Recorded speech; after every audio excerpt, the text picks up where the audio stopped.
oilaviy avtomobil.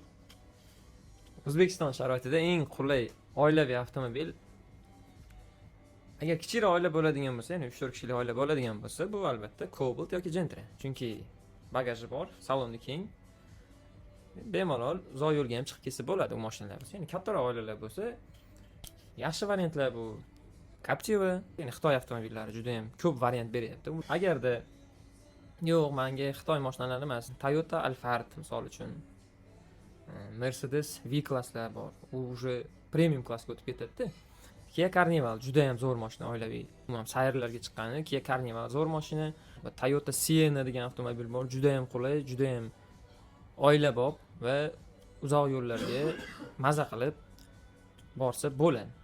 Uni kamiga texnik xizmat ko'rsatish ham juda ham qimmat emas va ularning zapchaslarini ham topish oson. Oilaviy eng qulay avtomobil menimcha o'sha minivanlar, mikroavtobuslar. Endi tanlov o'zingizlardan. Lekin mening fikrimcha eng yaxshisi bu minivanlar. Video foydali bo'lgan bo'lsa, like bosib, oilasi katta tanishlarga tashlab qo'yamiz videoni.